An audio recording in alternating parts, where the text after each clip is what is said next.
नमस्कार दोस्तों, स्वागत है आपका मेरे चैनल इन्वेस्ट विद दीपक संध्याल में। तो दोस्तों, पहले मैं आपको बता दूं कि मैं सेबी रजिस्टर्ड रिसर्च एनालिस्ट नहीं हूं। मैं एक म्यूचुअल फंड डिस्ट्रीब्यूटर हूं और स्टडी करता हूं स्टॉक्स को।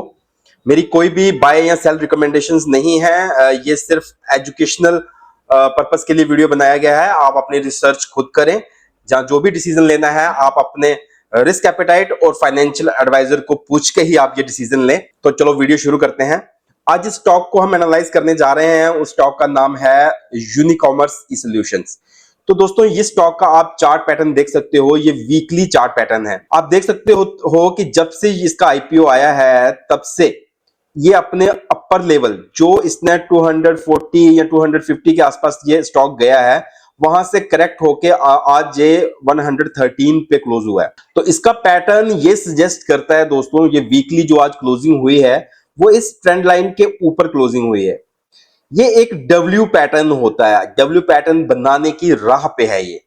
आप देख सकते हो कि वीकली बेसिस पे वॉल्यूम भी हाई रहा है और स्टॉक्स ने जो अपनी क्लोजिंग दी है वो इस टेक्निकल पैटर्न के ऊपर दी है। दोस्तों, ये एक स्मॉल कैप स्टॉक है और स्मॉल कैप स्टॉक बहुत रिस्की होते हैं और ऊपर से ये एक टेक्नोलॉजी बेस्ड स्टॉक है। तो टेक्नोलॉजी के स्टॉक्स आप जानते हो कि एआई के आने की वजह से काफी दिक्कत में चल रहे हैं। दोस्तों, चार्ट पैटर्न के हिसाब से ये इसका एक ब्रेकआउट बनता है और यहां पे बाइंग की जा सकती है। जो ट्रेडर्स हैं वो इस तरीके से बाइंग करते हैं और स्टॉप लॉस जो है अपना ये 96 या 97 पे अगर क्लोजिंग होती है वीकली बेसिस पे तो तब करते हैं। इसके जो टारगेट बनते हैं वो 150 के फर्स्ट बनते हैं। अगर 150 के ऊपर क्लोजिंग होती है तो उसके बाद उसके टारगेट 250 के बनते हैं। मेरा कहने का मतलब ये है दोस्तों कि ये स्टॉक को आपको जरूर स्टडी करना चाहिए, रिसर्च करना चाहिए और फिर उसमें पोजीशन बनाने की सोचनी चाहिए, वो भी अपने फाइनेंशियल एडवाइजर को पूछ के। ये इसका वीकली पैटर्न मैंने आपको दिखा दिया जो कि अब बीरिश से बुलिश होने जा रहा है। लेकिन अगर हम इसका डेली का चार्ट पैटर्न खोलें तो उसमें थोड़ी चीजें अलग दिख रही हैं। जब इसने डेली बेसिस पे ट्रेंड लाइन का ब्रेकआउट दिया तब इसमें वॉल्यूम कम था। फिर ऊपर आके जब वॉल्यूम ज्यादा हुआ है तब प्राइस ऊपर नहीं टिक पाया है। इसका मतलब ऊपर लेवल पे सेलर्स भी बैठे हुए हैं। तो क्या कहीं ये ट्रैप तो नहीं है? कई बार क्या होता है दोस्तों, जो बड़े प्लेयर्स को जब माल बेचना होता है तो वो पहले वॉल्यूम क्रिएट करते हैं ताकि हमारे जैसे ट्रेडर्स जिनको लगता है कि ब्रेकआउट हो गया वो उसमें घुसे और उसके बाद वो अपना माल बेच सके। ये एक ट्रैप भी हो सकता है लेकिन अपॉर्चुनिटी भी दिखती है। अगर यहां से ये फिर से बाउंस बैक होता है तो इसके नियर टर्म टारगेट जो है वो 150 के बनते हैं। तो दोस्तों, ये एक जो रिस्की इन्वेस्टर्स हैं, जो रिस्क लेना पसंद करते हैं, उनके लिए ये एक आइडियल स्टॉक हो सकता है। तो ये तो हो गया टेक्निकल पैटर्न। अब देखते हैं कि फंडामेंटली ये स्टॉक में क्या हुआ। तो फंडामेंटली देखने के लिए इस स्टॉक में जो पीई वैल्यूएशन जो 62 अभी चल रही है, 62 का पीई वैल्यूएशन बहुत महंगा माना जाता है। लेकिन अगर इसका हम 5 साल का एवरेज देखें कि इसके पीई का क्या रहा है 5 साल का, तो ये हाई जो है 84 85 तक हाई गया है इसका। तो वहां से ये काफी करेक्ट हो चुका है और इसकी ईपीएस जो है वो धीरे धीरे बढ़ रही है और मीडियन वैल्यूएशन ही इसकी 69 है। तो मीडियन से अपने नीचे चल रहा है। चूंकि इसकी ईपीएस धीरे धीरे बढ़ रही है, मींस इसका अगर आप क्वार्टरली परफॉर्मेंस देखो तो लास्ट ईयर दिसंबर क्वार्टर में 32 करोड़ का रेवेन्यू था जो बढ़ के अभी 56 हो गया है, मतलब ऑलमोस्ट डबल हो गया है। और इसके जो प्रॉफिट है वो भी 8 करोड़ से 10-11 करोड़ के आसपास पहुंच गया। तो मतलब ग्रोथ है। और जो मार्जिन जो नीचे के 25% पहले टॉप गए थे, जो गिर रहे थे 17% तक पहुंच गए थे, अब वो फिर बढ़ना शुरू हो गए हैं। तो कहने का मतलब इसमें अभी पोटेंशियल बनता है। ये तो इसके मैंने प्लस पॉइंट बता दिए, लेकिन इसमें कुछ नेगेटिव भी है। अगर हम इसके इन्वेस्टर्स देखें क्वार्टरली में तो आप देख सकते हो 39% से कम करके प्रमोटर्स ने अपना माल 36% कर दिया है, बल्कि 3.5% का माल उन्होंने स्टेक बेच दिया है। एफआईआई जो है वो बिल्कुल ही निकल गए हैं इस स्टॉक में से।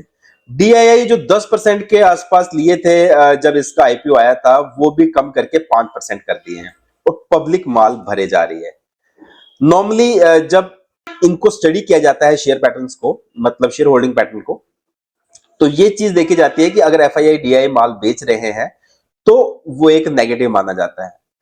लेकिन चूंकि स्मॉल कैप महंगा हो गया था, तो उस समय हायर वैल्यूएशन पे ये लोग निकले हैं, और अभी हो सकता है कि जब दिसंबर से मार्च का शेयर होल्डिंग पैटर्न आए, तो हो सकता है कि ये अपनी डीआईआई या एफआईआई अपनी वैल्यू बढ़ा ले। तो उससे क्या होगा, हमें वो रिपोर्ट जो है वो मार्च में आएगी, मतलब मार्च एंड के बाद आएगी। लेकिन अगर इन्होंने अपनी पोजीशनें बढ़ाई होंगी तो इसका प्राइस ऑलरेडी ऊपर बढ़ गया होगा।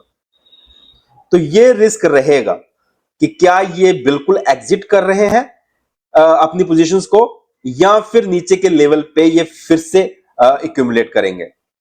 दूसरा दोस्तों खतरा इस स्टॉक में ये है कि ये टेक्नोलॉजी बेस्ड स्टॉक है, और टेक्नोलॉजी के जितने भी स्टॉक्स हैं वो अभी प्रेशर में चल रहे हैं एआई की वजह से।